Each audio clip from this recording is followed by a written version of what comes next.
Everybody, this is Vegereness, and welcome to episode 2 of our new series, Applying 3 Goals to Improve Your Chess. This is where I try and change the goals up, try to apply 3 specific goals to our rapid chess game and see if I can pull out the dub. We really did well with our first episode. We had 3 goals such as time management, survive the opening phase, and keep timer ahead of opponent. We're going to select 3 new goals in this game and see how we do. So I'll also do some commentary and give some insight. So we're gonna have 3 different new goals. The first goal is we're gonna try and play aggressively. That being said, I just played English opening, which is, oh no, they didn't want to play me. All right, well, let's try the next game. So first goal we're gonna try is play aggressively. All right, we're gonna play aggressively. We'll play e4. So we're gonna try and apply pressure to our opponent, regardless if it works or not. And then second goal is we're going to try and see if we could sack for a winning position or a winning initiative. So normally some sacks might not be worth it, some are worth it. Now there's a chance I might not see a sack in this game at all, and if it is, I can't, then so be it. But if I do see a sack and I see there's a potential way of getting an advantage, I'm just going to do it, even if I don't have enough time to calculate. So again, we're playing Sicilian Maroczy bind. This is a little bit more positional than the average attacking move opening, but again, my goal is to get space with c4 and e4, prevent d5 being pushed, and you're going to start seeing soon, I'm going to start gaining some space with this opening. And the third goal we're focusing on is keep the timer ahead of your opponent. So that's the same goal I used last game. I still think for a rapid game, when there's no increment, you really need to keep your time ahead of your opponent, because it can lead to some sort of psychological, like they have to move quickly, they might have to rush a position upon. Right now we're playing in our comfort zone. This is all prep. I know the opponent moves pretty well. I know bishop c6 with the bishop f3 to defend the e4 pawn, so we're playing probably the best opening we can in this particular line. This is a very good move, actually, so our opponent knows this very well. They're trying to trade the bishops and then play queen b6 to pin my queen to the king. So I believe the proper line is queen check, threatening the king, and then king h1. And then when they play queen b6, I play queen d2, and then I follow by an h4, h5 push. That's usually how it goes. Again, and the key is we're playing really fast, so we're just keeping our time up, and then eventually I really want to launch the Harry pawn, h4, h5 to put some pressure. We can already tell that our opponent, while they do know this position, I'm sure they do, they're just double checking the best moves in their head, just looking at different lines and stuff, calculating. They played a6, that's interesting. So maybe they're playing for a b5 push? I've never seen this in this line. So I might have to respond to it. I might have to play a4, or I have to play h4. So I'm going to probably burn about 15 seconds just trying to figure out what the best move is here. Yeah, I don't like the b5 right away. So, excuse me, I am going to play a4. I'm going to delay the h4 pawn. So again, I still want to play aggressive, but I recognize there's some positional moves here that could benefit my opponent on the long run, or in the long run. So we're going to slow that down with a4. If they play queen b6, I can still play queen d2, and then again, we're still launching Harry the h-pawn. For sure. Oh, that's a nice move. They're gonna try and threaten queen b3. That kind of sucks for me. As much as I want to play b4. Actually, you know what? This is a kind of a weird scenario, but I might think rook a3 might actually work here. Yeah, I'll play rook a3. It does cover this pawn. It covers this pawn, and now I'm threatening b4 push, followed by b5. If they play queen b6, I can still play queen d2, and my pawn on e4 is still protected by knight c3, f3. Again, the goal of rook a3 too is I can still play h4, h5, and this rook has the ability to potentially go all the way to h3 and assist with the attack. So unfortunately, I'm still not able to follow through on the first goal, which is play aggressively, but it's okay. Sometimes you can't achieve all your goals. I don't see any sack yet, so for now we're just gonna have to be patient, and more importantly, we're keeping time of our opponent ahead. We're up now almost a minute. They play queen c7, very passive. Now I feel like I really want to play b5 and just rip it. I go b5, they go knight e6. Ooh, knight e6 is not a bad idea. So maybe we do play Harry. You know what? Let's just do it. Alright, we're gonna go with goal 4 is now starting to happen. We're gonna send Harry pawn over. If we see knight e6, we play queen e3. Again, so, or we could play queen d2. Maybe we don't have to play queen e3. Again, the reason why I'm thinking about queen d2 is we want to get the queen off this this third row, because I might want to send the rook here eventually. Yes, I think that's better. I think we can play queen d2. And then the advantage of queen d2 is if black plays queen b6, I don't have to move my queen again because it's already protecting the b2 square. Now they might play h5, where then g4 looks really good, but we don't have to play g4 right away. I think there's still better moves we can come up with. Maybe f5 is not a bad idea, but right now, like, our pieces aren't the most coordinated, so maybe b4 is just the best way to play this, and then we can then move the bishop to like e2 or something, and then play rook g3 or rook h3. It really depends on black's next move. h5 is seriously tempting for black, I feel. So now we're still keeping up with the third goal, keep the timer ahead of the opponent. We're having a significant time advantage. Again, it doesn't mean anything though, because black, we could still make a blunder and lose this game entirely. So we have to keep everything up. e5 is enough. So rook c8, okay, that makes a lot of sense. So, okay, so now we've ran into an interesting situation, because we really think b4 is an idea. And then after knight, so the problem is that I play b4, knight e6 is happening, and then they get a tempo move. And then they could play b5.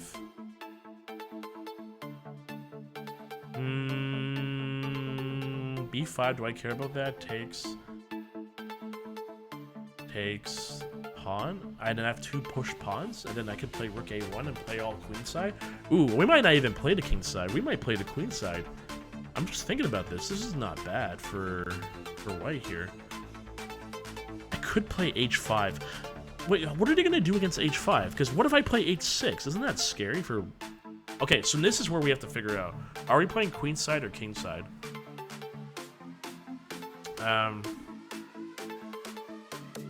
Because I think between knight and bishop, it is going to be a bit slow. If I play h5, they might play knight e6.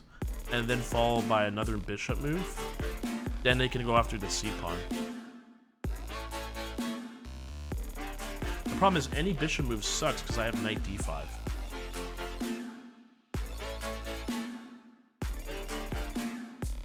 I really don't want to break through a queen c4. Yeah, this is tough. We could play f5. f5 might not be a bad idea.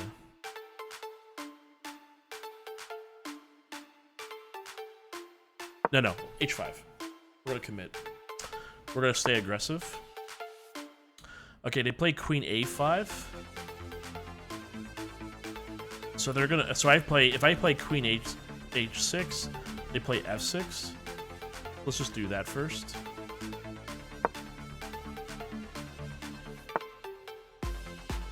Okay, that's fair. They don't have any of these tricks, so I don't have to worry about it too much.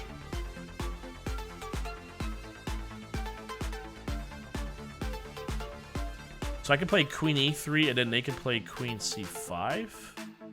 It's a little dangerous, but I think we have no choice, so... Okay. Maybe we missed a5, yeah.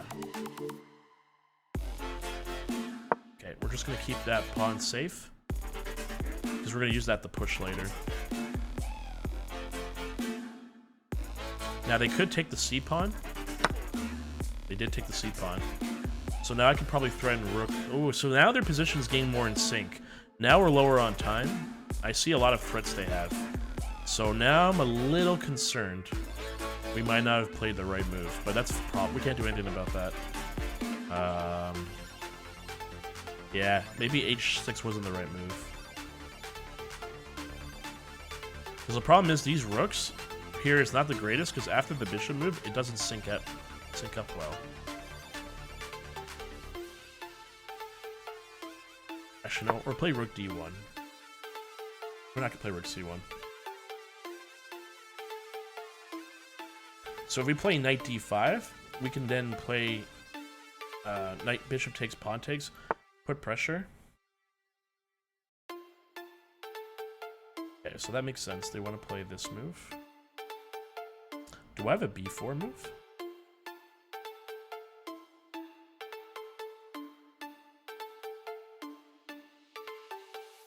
Or do I have a b3 move?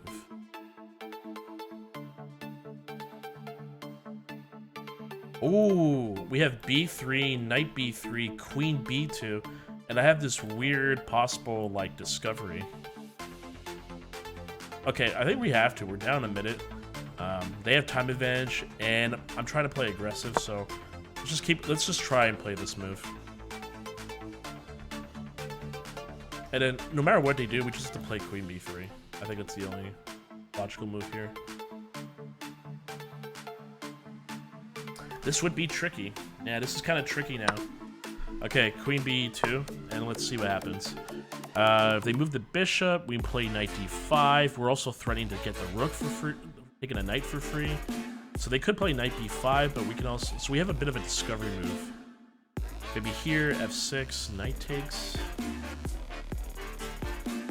Oh, there's a lot of options.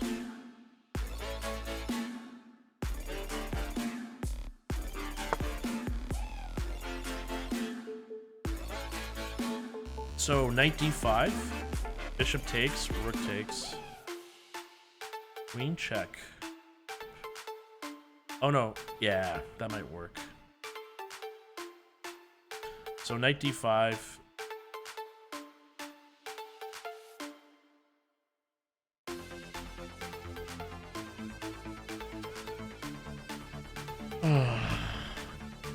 Yeah, we're losing on time. This is bad. So rook takes... Oh, we might have to sack here. Rook takes... No, we can't take the rook. So we have to play knight d5, bishop takes, rook takes. The problem is they have this move. And then trade, and then I lose. I'm not... I don't benefit too well. Well, actually, maybe I do benefit. Maybe I'm still okay. Knight takes, bishop takes, rook takes. Here. Okay, no, then they move their bishop. Yeah, so they're up a piece.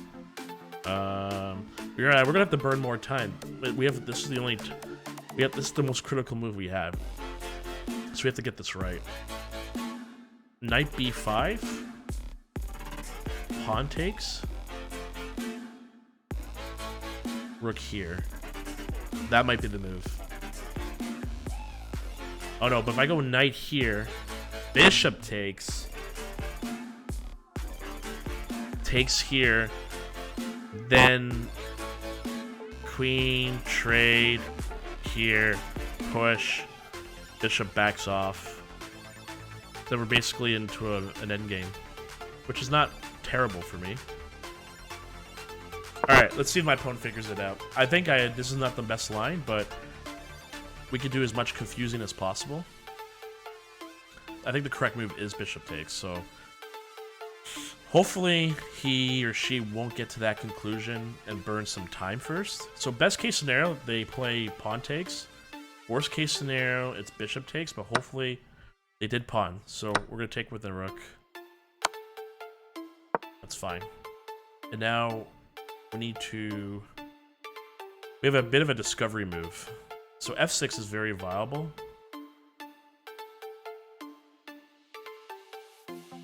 Okay, so now we just have to keep our time. We're going to have to move as fast as possible because I don't know if we have any real mating nets. This queen on f1 is causing a lot of damage, so we're going to try and play aggressive, but again, we're playing aggressive with our time lower, so I guess aggression will work because that'll make our opponent take more time. If we don't play aggressive, they'll play fat moves very quickly, and then we're going to lose just based on time by itself. Because we don't have any true weaknesses on black side yet. So we're going to try and make it a little bit confusing. f5 is still not a great move, because if I take and they take with the f-pawn, their rook activates. So we're going to have to probably play for the queen side. Okay, so they played f6. This bishop on c6 is really strong. I could play a5. But I think we need to... Yeah, we need to smash this a bit. Okay, we'll play rook here. Just try and dominate these. Oh, we do have the e5 move. E5 is not the worst idea either. But we also have queen checks here.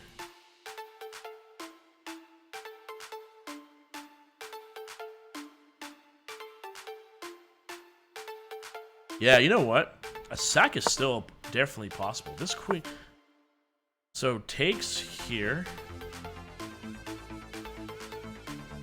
Hold on, we may have some sacks. So, takes, bishop, queen... No, queen doesn't work, because if I go here, they just go here.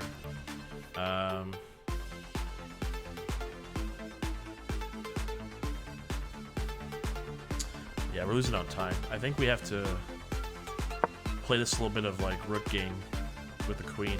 Get the queen in a really worse spot, like queen c7. We also have options like g4, bishop g4, but f5 is... Actually, we don't care about f5. Yeah, you know what? Bishop g4 looks really good. We might have to throw that in. Yeah, we do that, and then we can plant a bishop on e6.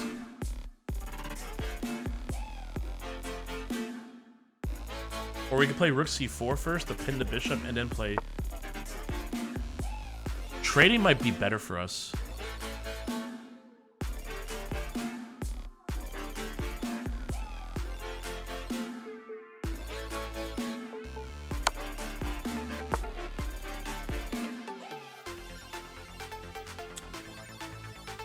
Okay, we're just gonna play rook c3. We're gonna play very suppressive. And then we're gonna have to fall through with an e5, I think, and try and crack the center. That makes sense. Oh, they are threatening now this move. So maybe we played...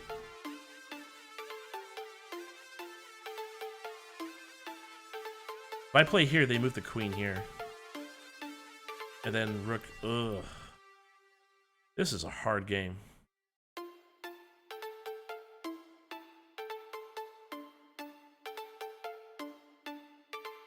This is the pawn I have to worry about the most. Okay, we're too low on time. This is getting hard. Okay, we just gotta play the bishop here. There's too many... The queen's threatening too many things. And rook sacks are not happening yet. I think we have to fall through with e5. He is planning this, though. Queen a2 does have an idea. There are ideas with queen a2. Okay, we just have to bullet this. I can't even... You can play here. So we could trade. No choice but to trade.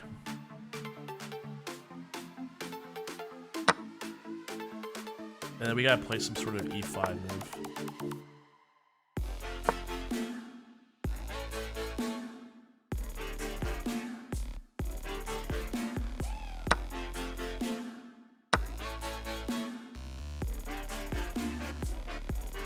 This is dangerous, though. Oh, I see them. There's more threats. Oh, we might have blundered.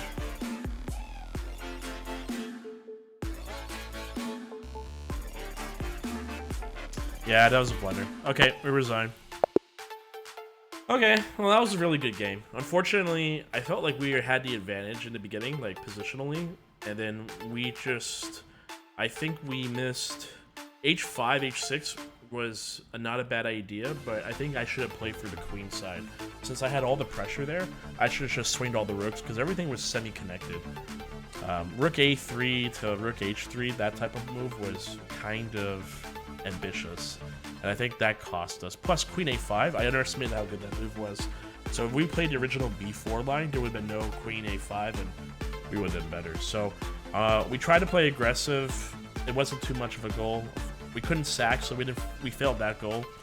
And we did have a time advantage in the beginning, but we lost it when Black found some really good moves and we were put in tough spots. So didn't do that well this game. We'll try another game with a couple of different goals and see if we can manage that. So thank you for watching this game. I hope you enjoyed and learned something.